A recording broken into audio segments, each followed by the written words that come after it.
Other interesting cultural news: you have LeBron James Equity School failing. Literally, the students are getting Fs.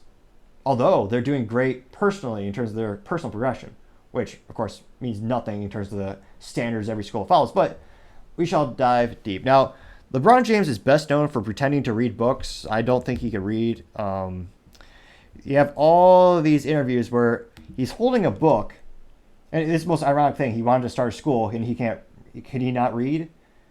Or perhaps he's just literally challenged, is a nice way of saying it. But you have this, and I think this is a good summary of kind of LeBron James in general.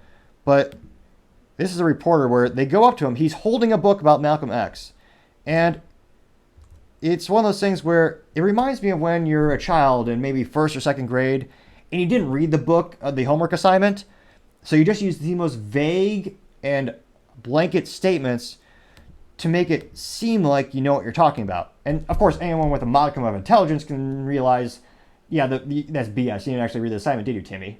And traditionally, Timmy would feel ashamed, go home and actually do his work and improve. Unfortunately, that's not the society and culture we live in today. But let's look at this funny interaction where he pretends like he's reading. Taylor, you want to follow? So this is a reporter going up to LeBron James. In terms of, again, I'm not a fashion guru, but it is a grown man wearing flip-flops. And he's supposedly in front of wearing a Lakers t-shirt, and then he's behind some, a back banner that says stuff about the NBA. But to be a billionaire and wearing flip-flops in public, I just find that ghastly. Come on, he's supposed to have class or style, some might say in the fashion industry. Yeah. So you're holding the autobiography of Malcolm X along with He is holding the book. Perhaps that's half the battle. Alex Haley. I don't know how far you are into the book, but what's your biggest takeaway so far? I kind of just started a couple days ago, but I've read and a lot of notes over the years. It's my first time actually reading this from start to finish. But just a very smart man, very, very, very smart man, and basically. It sounds like he's describing literally any historical figure. Yeah, I've read a lot about him throughout the years. Very smart man, very smart. Perhaps as smart as the kids in his school right now.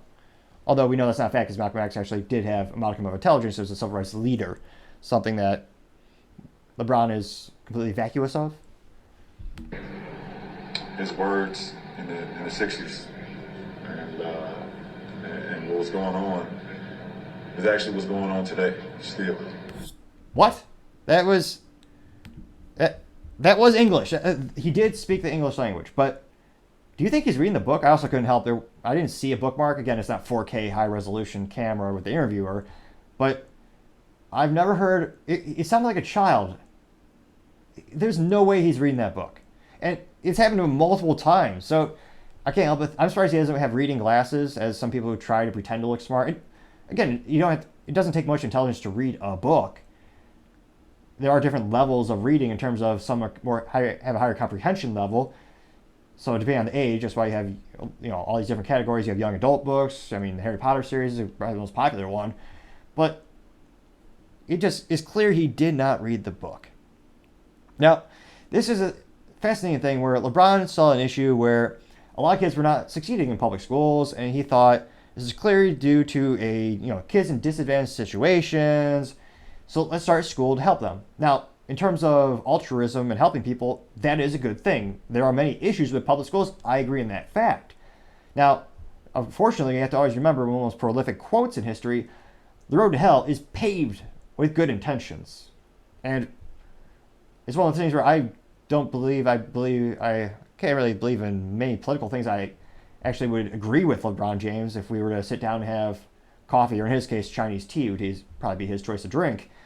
But I do agree this might be a way to help them. Now, unfortunately, his school, it is just failing in every metric except the metrics they make up themselves, which perhaps is a good analogy for modern culture and modern society.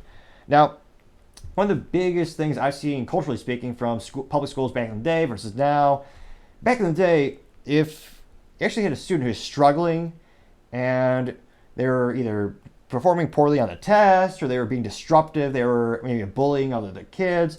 Now, back in the day, you'd actually do something that is, I know this word eludes most Americans these days, but you would punish them.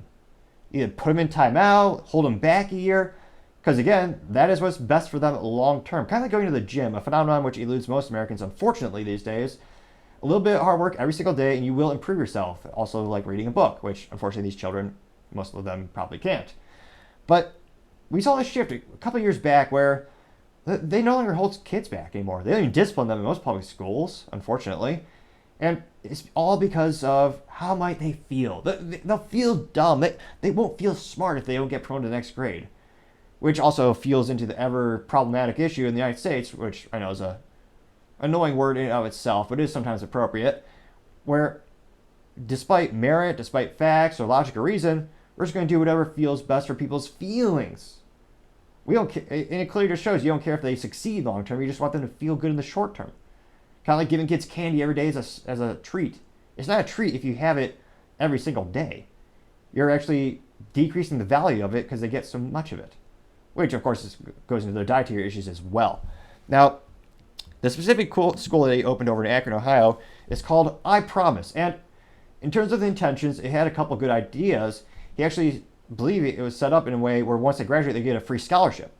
And he's putting some of his money, and then the public schools are also subsidizing it as well.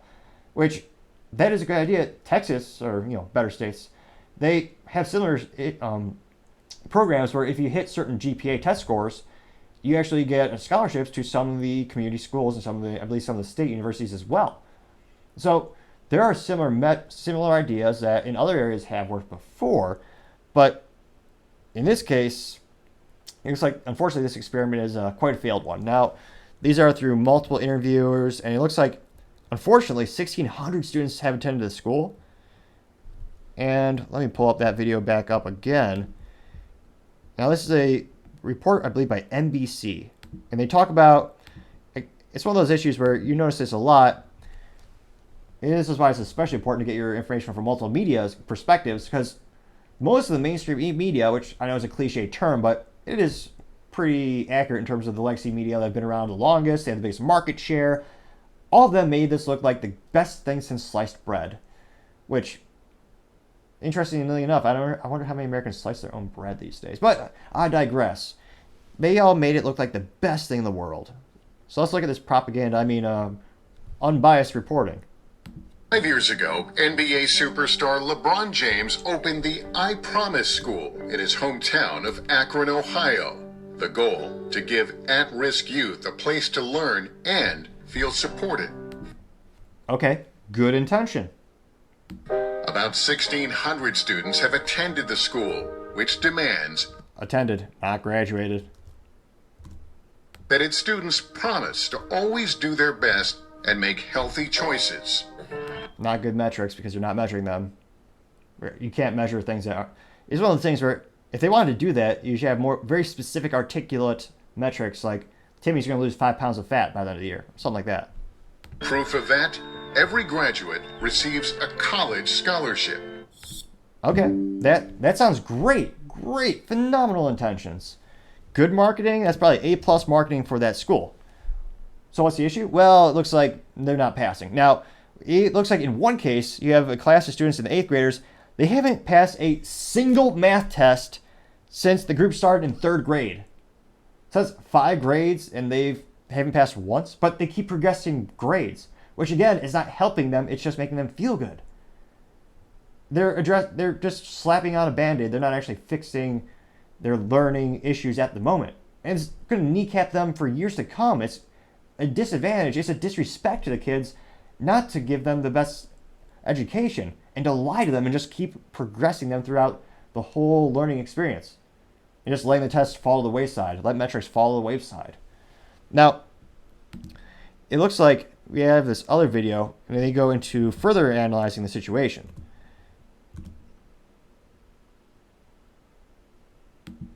And they talk about what do they measure. And this is also a good use case, similar to when we talk about statistics. You always want to know what's your sample size, what's the breakdown by geography, age, gender, religion, everything that goes into different polls and metrics. They start to talk about how the students measured. Now it sounds, again, they frame it in a way where it sounds like they're successful. Although at this point, the state is literally looking to intervene because they're doing so poorly.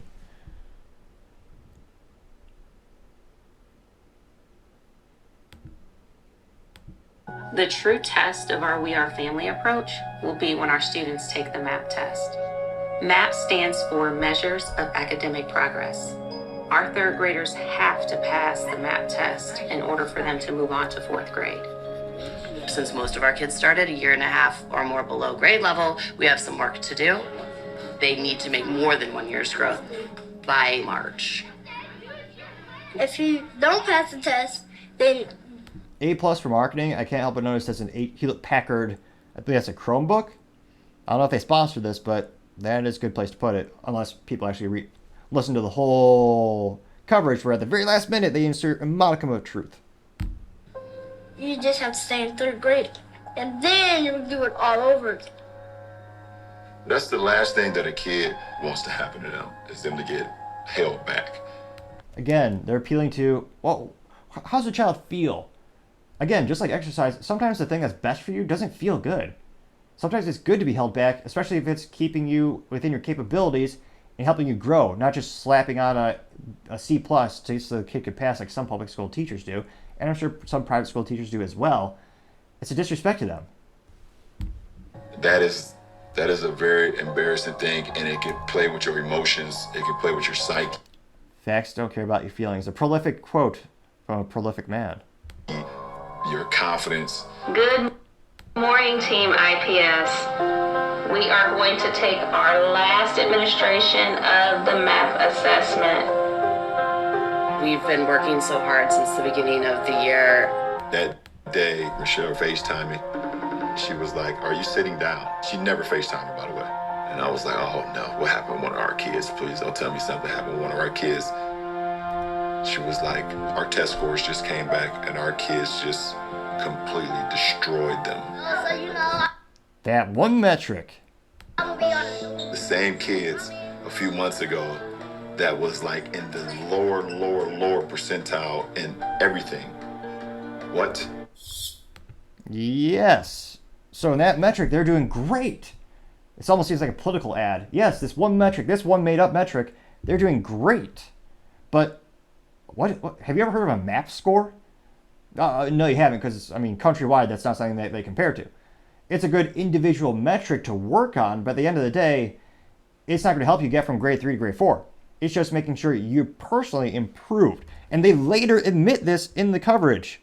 And the school is saying they went from the 26th percentile in the state, and now they're saying in the 90th percentile of their goals. So it's apples to oranges. They're saying they went from the 25th percent of being measured against other schools to 90% of measured against themselves. Does that seem honest? No, of course not. They're being, like most politicians, it's almost like a political commercial. They're morally vacuous, taking advantage of people's lack of intelligence, perhaps. And we'll have them actually, it's straight from the horse's mouth. Or in this case, because the kids might not know what a horse is, it might be simpler just to say straight from the donkey's mouth. Although, not to disparage the donkey community, they're probably just as intelligent as the horsing community as well, although I don't think they do races. Students can either make progress in growth or achievement or both. Growth is just that year and a half or more from the beginning of the school year. Achievement is whether they're on grade level. On growth, we were in the 99th percentile. Oh, they're in the 99th percentile of that one metric that no one really compares other schools to. So in the 99th percentile of growth, that's phenomenal, is it? But achievement on our state report card, we got an F. The overall percentage of students who made their grade level markers was too low to warrant anything other than an F. She's a failure, and she doesn't look regretful. You know, we're not there yet. That's pathetic. An F? And the kids still get pushed up to the next grade? This school is literally doing so bad, even the government is looking at it and go, "Oh dear God, we might have to step in." That's how bad this school is doing. And it boggles me how many people aren't more irate about this situation. Because again, it is a disgusting disservice to the children. The emotional rhetoric that you hear every campaign, every commercial, they care about kids. Well, these schools are actively hurting the kids. They're making them dumber. It's a disservice to the local community. Everyone should be irate about this. And it looks like a few organizations, including the NAACP, are starting to take notice as well, as the school is predominantly with demographic. So it'll be interesting to see, do media outlets start to change their coverage of the school? Or do people start to wake up the fact that it's actually a net negative for the community? Or do they just continue to support it because they have a famous ball player who likes to shoot, I was going to say pigskins, I don't even know what they make footballs out of. I kid, I know LeBron does do the basketballs. But we'll see if the news coverage maybe shifts or where they go from here. Time, as I always say, shall tell. Now, I want to especially thank everyone for taking the time to tune in. We're trying to get to 3,000 subscribers by the end of August, so I greatly appreciate you taking the time to click that subscribe button. Every time you do that, you help the channel grow and develop and be able to get more resources to increase our capabilities for the software. So you maybe put some pictures up as we try to make them better and better. Also, don't forget to take the time to like and actually comment on the video. The feedback has also made the show a lot better. And also, finally, don't forget to tell your family, tell your friends, tell your coworkers, heck, tell your enemies, tell anyone and everyone. Just stay safe and fight the good fight.